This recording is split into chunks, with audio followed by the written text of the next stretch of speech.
हिंद दोस्तों, कैसे हैं आप सभी। आशा करता हूँ बहुत ही अच्छे होंगे। इस वीडियो में हम आपके लिए लेकर आए टॉप जी के जीएस के प्रश्न। ये ऐसे प्रश्न हैं जो बार बार एग्जाम में पूछते हैं, तो किसी भी एग्जाम की तैयारी कर रहे हैं यह वीडियो आप प्रैक्टिस के तौर पे भी देख सकते हैं। चलिए देखते हैं पहला क्वेश्चन क्या पूछा है आपसे।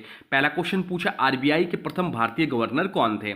आपसे पूछा है कि आरबीआई के प्रथम भारतीय गवर्नर कौन थे। चलिए बताइए राइट आंसर क्या हो जाएगा। राइट आंसर कमेंट बॉक्स में लिख दीजिए, बता दीजिए इसका राइट आंसर क्या हो जाएगा। तो राइट आंसर हो जाएगा ऑप्शन ए, सीडी देशमुख जो थे आरबीआई के प्रथम भारतीय गवर्नर थे। आरबीआई के प्रथम भारतीय गवर्नर सीडी देशमुख थे। इनका पूरा नाम था सर चिंतामण द्वारकानाथ देशमुख। उन्होंने 11 अगस्त 1943 को पदभार संभाला और 30 जून 1949 तक इस पद पर रहे।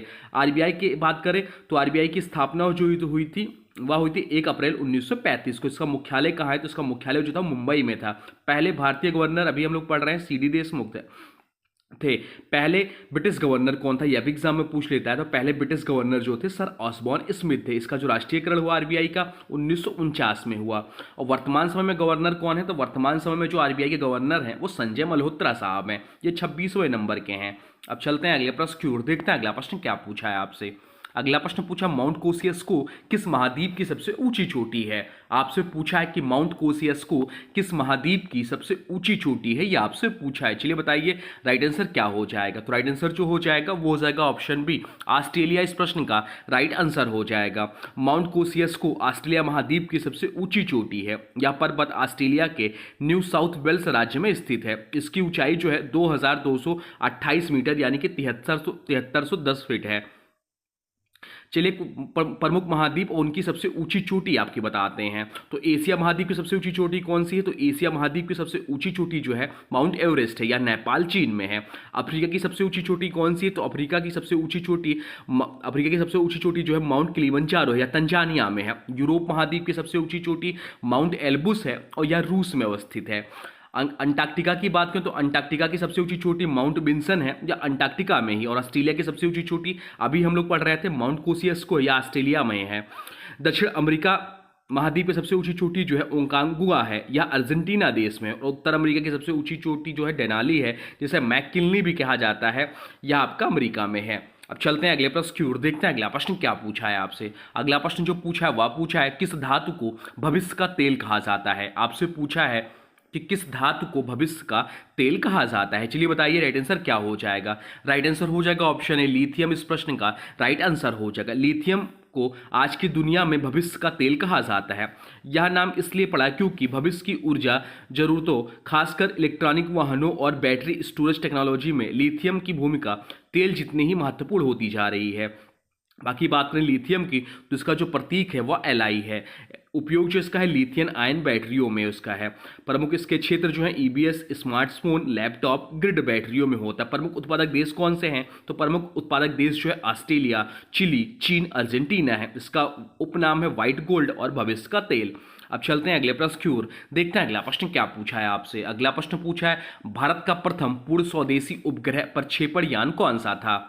आपसे पूछा है कि भारत का प्रथम पूर्ण स्वदेशी उपग्रह प्रक्षेपण यान कौन सा था, यह आपसे पूछा है। चलिए बताइए राइट आंसर क्या हो जाएगा। तो राइट आंसर जो हो जाएगा वो हो जाएगा ऑप्शन बी, SLV-3। इस प्रश्न का राइट आंसर हो जाएगा। SLV-3 यानी कि सैटेलाइट लॉन्च व्हीकल 3 भारत का पहला पूर्ण रूप से स्वदेशी उपग्रह प्रक्षेपण यान था। इसे इसरो द्वारा विकसित किया गया और इसके नेतृत्व में डॉक्टर APJ अब्दुल कलाम के नेतृत्व में यह डेवलप हुआ। SLV की बात करें तो उसका पूरा नाम है सैटेलाइट लॉन्च व्हीकल 3। उद्देश्य क्या है इसके लिए, तो उपग्रह को पृथ्वी की निचली कक्षा में भेजना। पहली सफल उड़ान 18 जुलाई 1980 में। प्रक्षेपित उपग्रह जो था रोहिणी 1 था। प्रक्षेपण स्थल था श्रीहरिकोटा। उपलब्धि, भारत उपग्रह प्रक्षेपण में आत्मनिर्भर बना। अब चलते हैं अगले प्रश्न की ओर, देखते हैं अगला प्रश्न क्या पूछा है आपसे। अगला प्रश्न पूछा है, संपत्ति का अधिकार अब क्या है। आपसे पूछा है कि संपत्ति का अधिकार जो है अब क्या है। चलिए बताइए राइट आंसर क्या हो जाएगा। तो राइट आंसर जो हो जाएगा वो हो जाएगा ऑप्शन बी, विधिक अधिकार। इस प्रश्न का राइट आंसर हो जाएगा। पहले संपत्ति का अधिकार संविधान के मौलिक अधिकार के रूप में अनुच्छेद 31 के अंतर्गत था, लेकिन 44वें संविधान संशोधन 1978 के तहत इसे हटा दिया गया और अब इसे मौलिक अधिकार नहीं माना जाता है। यह अधिकार अनुच्छेद 300A में आता है और इसे विधिक अधिकार का दर्जा प्राप्त है। अब चलते हैं अगले प्रश्न की ओर, देखते हैं अगला प्रश्न क्या पूछा है आपसे। अगला प्रश्न पूछा है, जैव विविधता अधिनियम भारत में कब लागू हुआ। आपसे पूछा है कि जैव विविधता अधिनियम भारत में कब लागू हुआ, यह आपसे पूछा है। चलिए बताइए राइट आंसर क्या हो जाएगा। तो राइट आंसर जो हो जाएगा वो हो जाएगा ऑप्शन सी, 2002 इस प्रश्न का राइट आंसर हो जाएगा। जैव विविधता अधिनियम भारत में 2002 में लागू किया गया था। इसका उद्देश्य है जैविक संसाधनों का संरक्षण, उनके सतत उपयोग को सुनिश्चित करना और उनसे होने वाले लाभों का उचित वितरण। जैव विविधता अधिनियम की बात करें तो संसद द्वारा पारित हुआ था 2002 में। अब चलते हैं अगले प्रश्न की ओर, देखते हैं अगला प्रश्न क्या पूछा है आपसे। अगला प्रश्न जो पूछा है वह पूछा है शांति स्वरूप भटनागर पुरस्कार किस क्षेत्र में दिया जाता है। आपसे पूछा है कि शांति स्वरूप भटनागर पुरस्कार किस क्षेत्र में दिया जाता है, ये आपसे पूछा है। चलिए बताइए राइट आंसर क्या हो जाएगा। तो राइट आंसर जो हो जाएगा वो हो जाएगा ऑप्शन बी, विज्ञान और प्रौद्योगिकी इस प्रश्न का राइट आंसर हो जाएगा।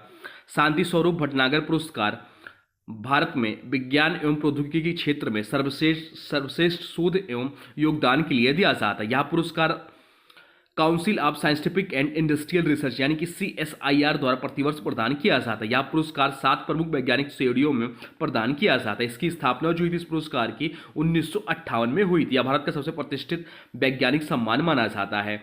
अब चलते हैं अगले प्रश्न की ओर, देखते हैं अगला प्रश्न क्या पूछा है आपसे। अगला प्रश्न पूछा मास्ड किस देश की गुप्तचर एजेंसी है।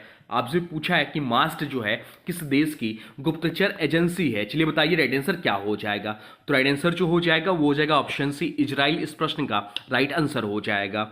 मास्ट जो है MOSSAD,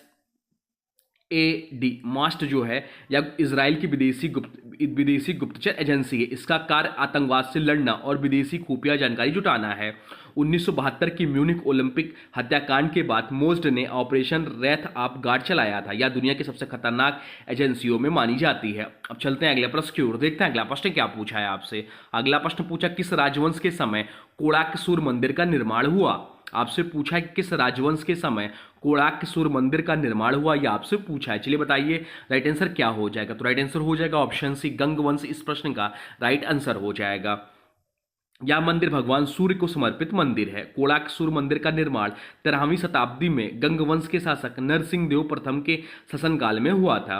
यह मंदिर उड़ीसा राज्य के पुरी जिले में स्थित है और यूनेस्को विश्व धरोहर स्थल के रूप में सूचीबद्ध है। इसे 1250 ईस्वी के आसपास बनवाया गया था। इसे ब्लैक पैगोडा भी कहा जाता है क्योंकि यह दूर से समुद्री नाविकों को दिखाई देता है। अब चलते हैं अगले प्रश्न की ओर, देखते हैं अगला प्रश्न क्या पूछा है आपसे। अगला प्रश्न पूछा विश्व जल दिवस कब मनाया जाता है। आपसे पूछा है कि विश्व जल दिवस कब मनाया जाता है। चलिए बताइए राइट आंसर क्या हो जाएगा। तो राइट आंसर जो हो जाएगा वो हो जाएगा ऑप्शन बी, 22 मार्च को विश्व जल दिवस मनाया जाता है। विश्व जल दिवस हर वर्ष 22 मार्च को मनाया जाता है। इसका उद्देश्य जल संसाधनों के संरक्षण, जल की कमी और साफ पानी की महत्ता के प्रति लोगों को जागरूकता करना है। अब चलते हैं अगले प्रश्न की ओर, देखते हैं अगला प्रश्न क्या पूछा है आपसे। अगला प्रश्न जो पूछा है वह पूछा है किस संशोधन ने पिछड़ा वर्ग के लिए राष्ट्रीय आयोग की स्थापना की। आपसे पूछा है कि किस संशोधन ने पिछड़ा वर्ग के लिए राष्ट्रीय आयोग की स्थापना की। चलिए बताइए राइट आंसर क्या हो जाएगा। इंपॉर्टेंट मार्क कर लीजिए इस प्रश्न को। तो राइट आंसर जो हो जाएगा वो हो जाएगा ऑप्शन डी, 102वें संविधान संशोधन इस प्रश्न का राइट आंसर हो जाएगा। 102वां संविधान संशोधन अधिनियम 2018 के तहत अनुच्छेद 338 भी जोड़ा गया, जिसे राष्ट्रीय पिछड़ा वर्ग आयोग को संवैधानिक दर्जा दिया। इससे पहले यह आयोग केवल एक वैधानिक निकाय था जिसे 1993 में एक अधिनियम के तहत बनाया गया था। इस संशोधन में अनुच्छेद 342A भी जोड़ा गया, जिसे पिछड़े वर्गों की सूची तैयार करने और संशोधित करने की शक्ति दी गई। इसका मुख्य उद्देश्य पिछड़े वर्गों के अधिकारों की रक्षा और उनके हितों को बढ़ावा देना है। अब चलते हैं अगले प्रश्न की ओर, देखते हैं अगला प्रश्न क्या पूछा है आपसे। अगला प्रश्न पूछा किस देश ने 1975 में प्रथम विश्व कप की मेजबानी की थी। आपसे पूछा है कि किस देश ने 1975 में प्रथम विश्व कप की मेजबानी की थी या पूछा है आपसे। चलिए बताइए राइट आंसर क्या हो जाएगा। तो राइट आंसर जो हो जाएगा वो हो जाएगा ऑप्शन बी, इंग्लैंड इस प्रश्न का राइट आंसर हो जाएगा। पहला क्रिकेट विश्व कप 1975 में आयोजित हुआ था। मेजबान देश जो था वह इंग्लैंड था। टूर्नामेंट का आयोजन वनडे फॉर्मेट 60 ओवर प्रति पारी में हुआ। विजेता रही वेस्टइंडीज, फाइनल में ऑस्ट्रेलिया को हराया। फाइनल स्थान जो था लॉर्ड्स क्रिकेट ग्राउंड लंदन था। अब चलते हैं अगले प्रश्न की ओर, देखते हैं अगला प्रश्न क्या पूछा है आपसे। अगला प्रश्न पूछा है निम्नलिखित में से किस भारतीय युगल ने मिस यूनिवर्स का खिताब जीता है। आपसे पूछा कि निम्नलिखित में से किस भारतीय युगल ने मिस यूनिवर्स का खिताब जीता है। चलिए बताइए राइट आंसर क्या हो जाएगा। राइट आंसर कमेंट बॉक्स में लिख दीजिए। तो राइट आंसर हो जाएगा ऑप्शन डी, सुष्मिता सेन और लारा दत्ता इस प्रश्न का राइट आंसर हो जाएगा। सुष्मिता सेन 1994 में मिस यूनिवर्स खिताब जीतने वाली पहली भारतीय महिला थी। उसके बाद लारा दत्ता 2000 में मिस यूनिवर्स बनी और यह खिताब जीतने वाली दूसरी भारतीय महिला रही। अब तक भारत में कुल 3 महिलाएं मिस यूनिवर्स बनी हैं। सुष्मिता सेन 1994 में, लारा दत्ता 2000 में और हरनाज संधू 2021 में। अब चलते हैं अगले प्रश्न की ओर, देखते हैं अगला प्रश्न क्या पूछा है आपसे। अगला प्रश्न पूछा दिहिंग पटकाई वन्यजीव अभ्यारण्य कहाँ स्थित है। आपसे पूछा है कि दिहिंग पटकाई वन्यजीव अभ्यारण्य कहाँ स्थित है। चलिए बताइए राइट आंसर क्या हो जाएगा। राइट आंसर हो जाएगा ऑप्शन डी असम। इस प्रश्न का राइट आंसर हो जाएगा। दिहिंग पाटकाई वन्यजीव अभ्यारण्य असम राज्य में स्थित है। इसे असम का अमेजन भी कहा जाता है क्योंकि यह घने सदाबहार वर्षा वनों से ढका हुआ है। मई 2021 में इसे राष्ट्रीय उद्यान का दर्जा दिया गया। यहाँ यह हाथी, हार्नबिल, तेंदुआ और कई दुर्लभ पक्षी प्रजातियों के लिए प्रसिद्ध है। अब चलते हैं अगले प्रश्न की ओर, देखते हैं अगला प्रश्न क्या पूछा है आपसे। अगला प्रश्न पूछा है किस वास्तुकार ने मुंबई स्थित गेटवे ऑफ इंडिया को डिजाइन किया था। आपसे पूछा है किस वास्तुकार ने मुंबई स्थित गेटवे ऑफ इंडिया को डिजाइन किया था, या आपसे पूछा है। चलिए बताइए राइट आंसर क्या हो जाएगा। राइट आंसर हो जाएगा ऑप्शन ए जॉर्ज बिटेट। इस प्रश्न का राइट आंसर हो जाएगा।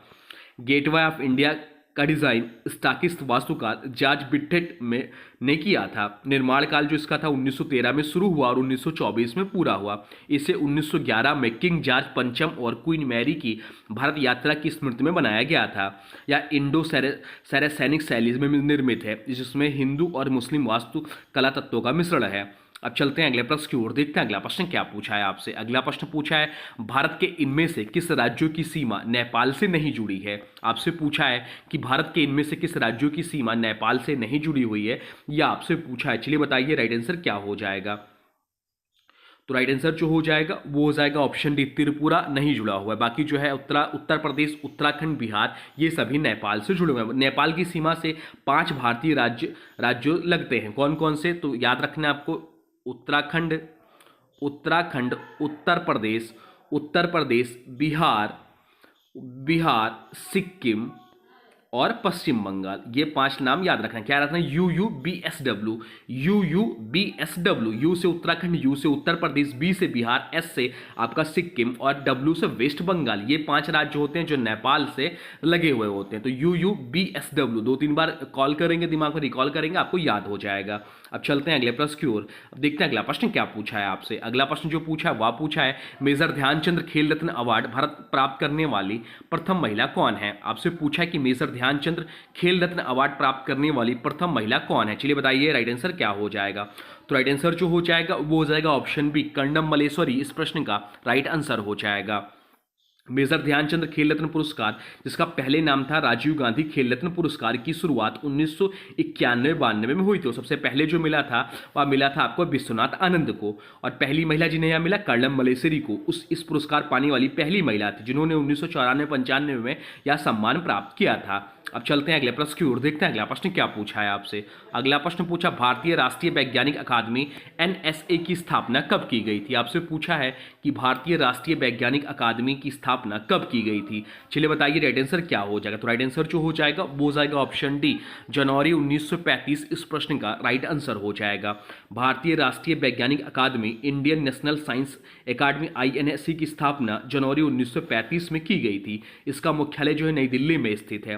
प्रारंभ में इसका नाम national institute for science of India था, जिसे 1970 में बदलकर INSA कर दिया गया। इसका उद्देश्य भारत में विज्ञान के प्रचार प्रसार और वैज्ञानिक अनुसंधान को प्रोत्साहित करना है। अब चलते हैं अगले प्रश्न की ओर, देखते हैं अगला प्रश्न क्या पूछा है आपसे। अगला प्रश्न पूछा भारतीय संविधान के निम्नलिखित में से किस अनुच्छेद में संसद के दोनों सदनों की संयुक्त बैठक से संबंधित प्रावधान किया गया है। आपसे पूछा है कि भारतीय संविधान के निम्नलिखित में से किस अनुच्छेद में संसद के दोनों सदनों की संयुक्त बैठक से संबंधित प्रावधान किया गया है। चलिए बताइए राइट आंसर क्या हो जाएगा।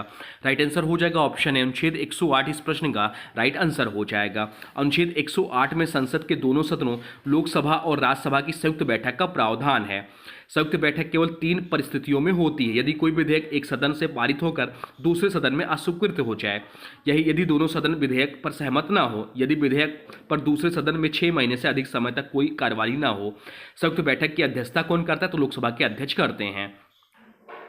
अब चलते हैं अगले प्रश्न की ओर, देखते हैं अगला प्रश्न क्या पूछा है आपसे। अगला प्रश्न पूछा किताब उल हिंद इनमें से किस यात्री एवं विद्वान की कृति है। आपसे पूछा है कि किताब उल हिंद इनमें से किस यात्री एवं विद्वान की कृति है, ये आपसे पूछा है। चलिए बताइए राइट आंसर क्या हो जाएगा।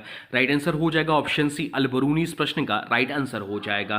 किताब उल हिंद फारसी में लिखी गई अल-बरूनी की प्रसिद्ध कृति है। इसमें 11वीं शताब्दी के भारत का भूगोल, संस्कृति, धर्म, समाज, विज्ञान और रीति रिवाजों का विस्तृत वर्णन है। अल-बरूनी एक फारसी विद्वान और यात्री था जो महमूद गजनवी के समय साथ भारत आया था। तो ये रहे आपके टॉप जी के जीएस के प्रश्न। अब आज की वीडियो से प्रश्न है, इसका राइट आंसर आप लोग को कमेंट बॉक्स में लिखना है। आज की वीडियो से प्रश्न है आरबीआई के प्रथम भारतीय गवर्नर कौन थे। आपसे पूछा है कि आरबीआई के प्रथम भारतीय गवर्नर कौन थे। इसका जो भी राइट आंसर होगा कमेंट बॉक्स में जरूर बताइएगा। और हाँ, वीडियो कैसा लगा इसके बारे में भी जरूर बताइए। कोई सुझाव हो तो अभी कमेंट बॉक्स में लिख दीजिए। और हाँ देखिए, अभी तक आपने वीडियो को लाइक नहीं किया तो प्लीज वीडियो को लाइक कर दीजिए और वीडियो को किसी स्टडी ग्रुप में शेयर कर दीजिए। तो चलिए मिलते हैं एक नए वीडियो में, तब तक के लिए thanks for watching railway exam target channel को।